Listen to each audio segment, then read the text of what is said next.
In this video, I'm going to break down the eclipses of 2023.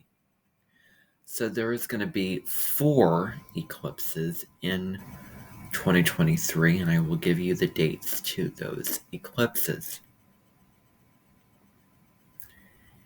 And so an eclipse, in a way, is a moving into something new, a transformation of a fated occurrence that really changes you from the inside out.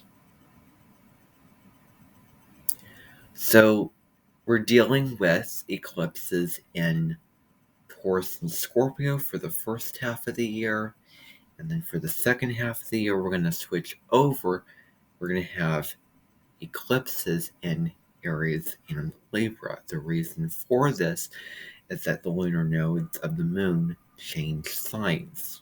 So from the 1st of January through around the 16th, 17th, 18th of July, the nodes of the moon will be in Taurus and Scorpio, the north node in Taurus, the south node in Scorpio, and then in mid-July, the nodes will move into Aries and Libra. The nodes always move in reverse and in retrograde. So that's how they work.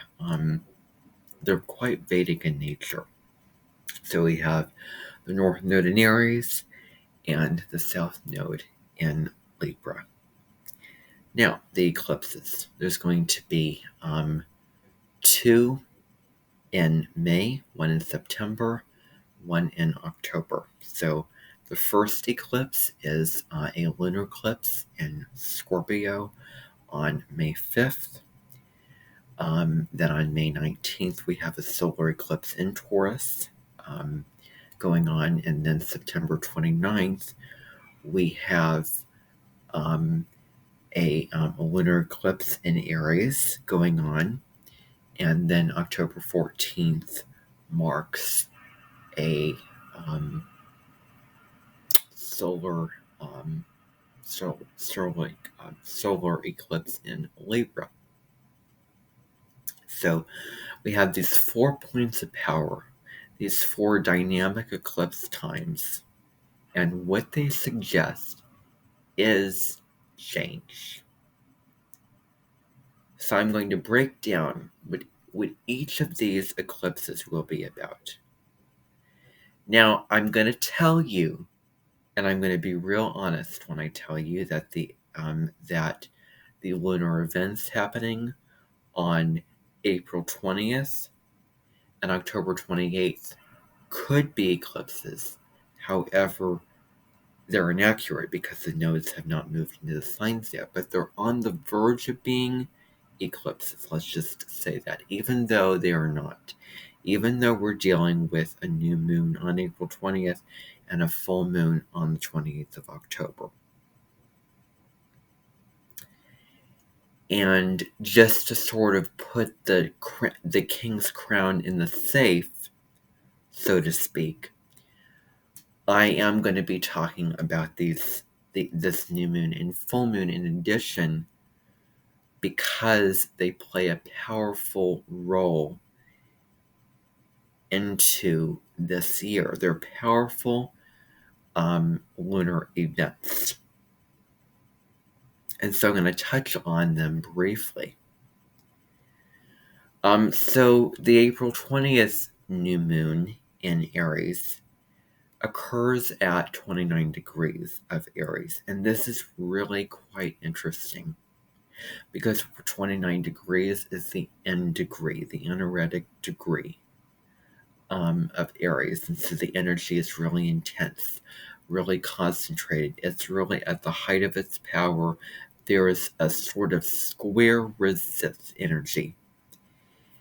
And with Aries, it's a new moon setting intentions around power, around aggression or assertion, around you being empowered to start those new beginnings and to initiate.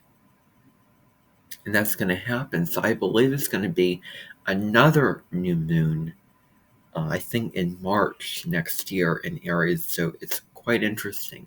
We're going to start at the beginning, you know, in Aries at the first degree, and we're going to wrap up at the end degree. So it's really going to be a culmination of, several things. If we look back over the months in August of last year, we have, July, we had a full moon in Aquarius, and we had also a full moon in Aquarius. Really, interestingly, August 22nd, I think it was. So we had 2 full moons in that Leo season of that year. And that is really significant. And both of those were full moons.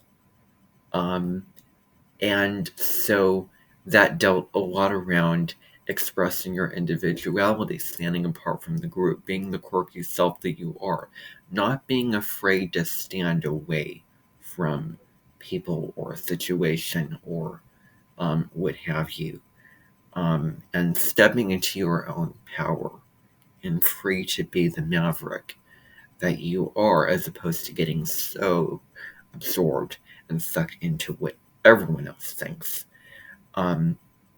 and having to sort of be, have that spotlight on you.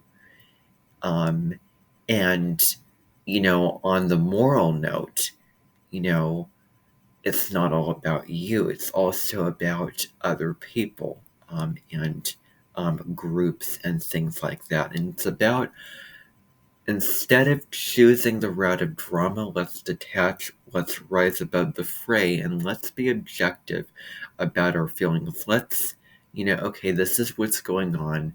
This is the rational, practical, advanced, and intelligent direction in which to act and show our emotions.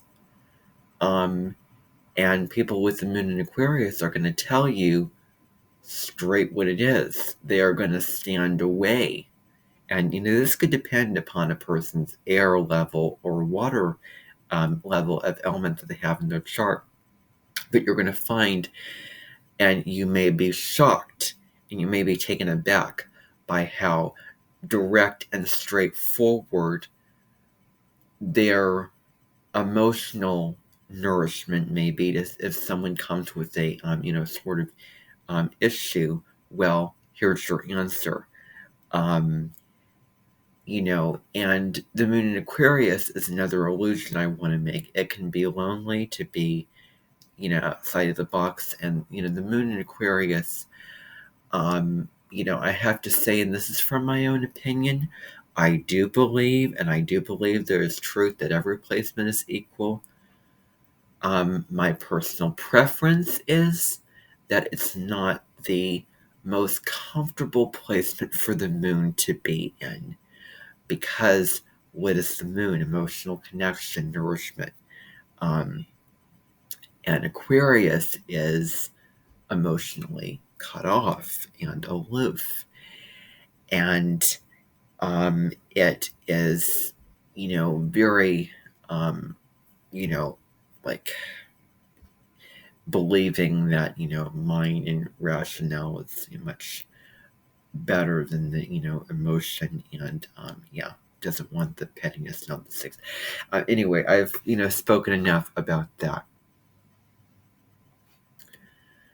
But what I will say about this new moon, this powerful new moon, I do want to reference, I only want to make a reference to the new moon and full moon prior to the nodes entering those signs, which I could have done 2021, but I wasn't into the making astrology forecast videos yet at that time. But it will be sort of a taste and a glimpse into the nodes of those 2. I believe that there is 2 new moons, but I know there is a new moon at anaretic degree, and that marks the, I hate to say this, but the birthday of, AH, and as we know, AH was very corrupt and displayed, probably had his son in anaretic degree, and low road, cusp of power, low road areas, low road intensity. Sun and moon coming together makes for a dark sky and a quiet new beginning, making for a really wonderful new moon to make any kind of conclusion and to clear out the way and manifesting. Great time for manifesting. And so then we move into eclipse season, which begins on May 5th. And it actually sort of begins after that new moon on the 20th of April. Sort of, we're moving into that eclipse season energy, and the first two eclipses are going to have to do with the themes of comfort, security versus risk and intensity. Scorpio, so Taurus is about, keeping everything as it is and making sure that, everything is good, everything is, stable, everything is secure. And Scorpio is about a leap into the unknown and releasing any toxic pattern, any addiction, any aspect of our lives that is not serving us. It's about going deep into the truth of our feelings. And the moon will be at a fall placement in Scorpio, which is interesting because the moon rules Cancer, which is also a water sign. I find that really neat. And I'm just stating the fact. I mean, the fact is a fact. So it'll be an opposition. It'll be a blood moon, and powerful acceptance, and that serenity prayer, the serenity affirmation comes into play as well, and balancing the overworld with the underworld, security versus risk, and taking the slow and steady approach versus the let's go all in approach, and releasing anything that's not for the highest good of all, the highest good for you as an individual. And so we have the balancing of these two energies at that eclipse. And it will be a marker. Eclipses are always indicators of something totally brand new. And so, the Taurus and wealth, land, security, all those themes are going to be opposed by the Scorpio themes. And so the dark with the light coming into being balanced. And how do you define your wealth, inner or outer, or external wealth, or your, sense of comfort and your security? And sometimes we need to let go of certain things and to discover another kind of security and step into the crisis energy, step into the chaos, and let go and transform for the better, and have this kind of experiences, which is what Scorpio North Node transit is about. And of course, the Taurus North Node is coming into your value, coming into what you value, and it's about actualizing the self and finding peace and serenity and stepping into the present moment and so many things. That's the energy that we're working with now. And then fast forward to the next eclipse, which is going to be May 19th. And it's going to be a solar eclipse in Taurus. And so the solar eclipse is happening near the end of Taurus. So the sun and moon are going to be meeting together at the end of Taurus. And it will be about rocks, trees, solid things. And this echoes the April 30th eclipse, which was last year. And let's face it, I know someone born on April 30th who is way better. A trillion gazillion times better than AH. And if the sun and moon were eclipsing, by goodness, that'd be absolutely a fatal eclipse. But there isn't any eclipses because of the nodes' placements. And I will say, I've said this in another video, but April 20th and October 28th are the birthdays of two people that are really out to get people. So we know AH is the first example, but there's also somebody else who wants to control, take power over, manipulate, and try to get his way when it's not his place. That was all past Mars retrograde stuff. I'm not going to talk about it now. Anyway, we do have that solar eclipse in Taurus. It's about peace, the present moment, being grounded, slow and steady, choosing love and light, and being centered, and being at peace with yourself. All themes that the amazing astrologer Rebecca Goldsmith was speaking about in her live stream today when she was talking about the Capricorn energy in the winter solstice. So we do have that going on. Then we have the next set of eclipses. So one of those eclipses will be September 29th. It will be a lunar eclipse in Aries. And this lunar eclipse is going to be the sun opposite the moon.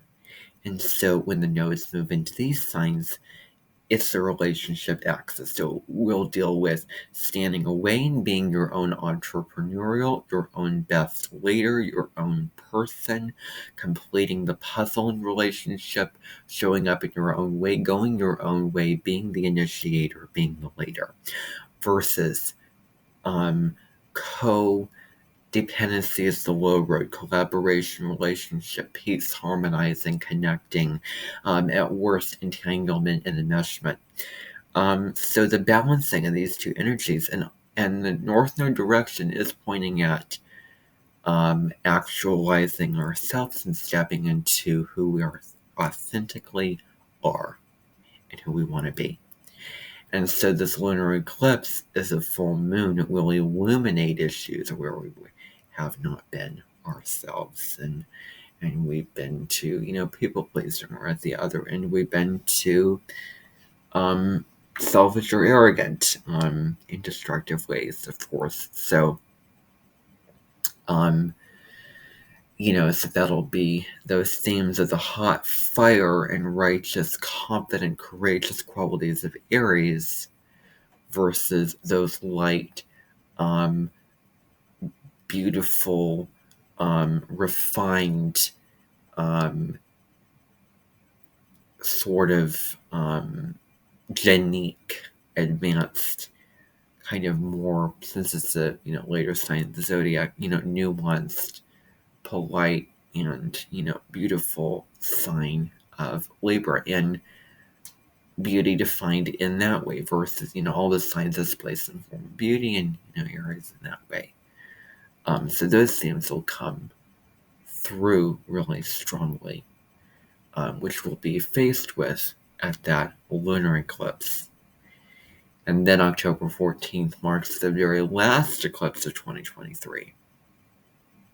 And we have the sun and moon conjunct in Libra.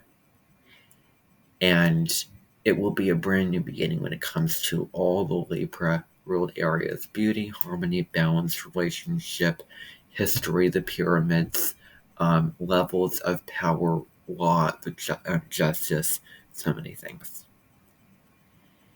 And so that's really an overview. And yeah, I just wanted to send that video out. And bye for now, everyone.